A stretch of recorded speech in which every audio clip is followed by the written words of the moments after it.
শাহরুখ খান, সালমান খান এই সুপারস্টারদের যখন আমরা লাইফস্টাইল দেখি তখন আপ্লুত হয়ে যায়। কেনই বা হব না? কোটি কোটি টাকার গাড়ি ঘড়ি, লাখ টাকার জামা কাপড় পরে তারা ঘোরাফেরা করে, রাইট? কিন্তু আপনি কি জানেন সিনেমা জগতের এমন কয়েকজন সুপারস্টার রয়েছে যারা এখন তো সুপারস্টার কিন্তু এক সময় খুবই সাধারণ জীবনযাপন করত। আজকের এই এপিসোডে আমি আপনাদের এমনই কয়েকজন সুপারস্টারের প্রথম পেশা বা সিনেমা জগতে আসার আগে তারা কি কাজ করত সেই সম্পর্কে বলবো। 1 নাম্বার, রজনীকান্ত। রজনীকান্ত কত বড় একজন সুপারস্টার এটা আমার আপনাদেরকে বলার দরকার নাই। এমন লোক খুব কমই আছে যে নাকি রজনীকান্তকে চেনে না। বয়স 70-এর ঊর্ধ্বে হওয়ার পরও তার সিনেমা ইজিলি বক্স অফিসে 600 করোড় পার করে ফেলে। আমি বলতেছি জেইলার সিনেমার কথা।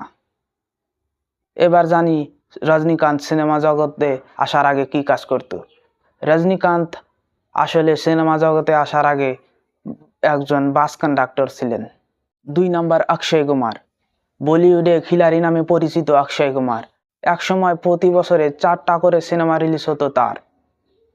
কিন্তু আপনি কি জানেন অক্ষয় কুমার বলিউডে আসার আগে কি কাজ করত? আসলে অক্ষয় কুমার বলিউডে বা সিনেমা জগতে পা রাখার আগে একজন শেফ ছিল থাইল্যান্ডের ব্যাংকক শহরে। আপনি কি এটা আগে কখনো জানতেন?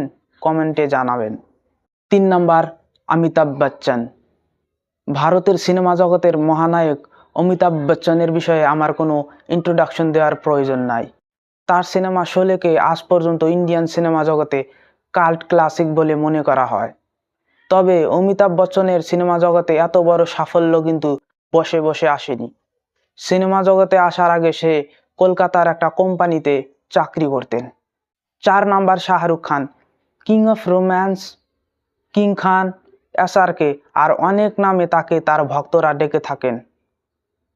শাহরুখ খান বর্তমান বিশ্বের সবথেকে সফল অভিনেতাদের একজন।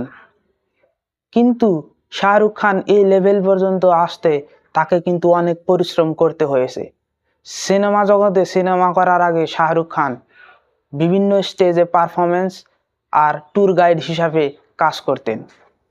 আজকের এই এপিসোডটি যদি আপনাদের ভালো লেগে থাকে তাহলে আমার চ্যানেলটি সাবস্ক্রাইব করতে ভুলবেন না।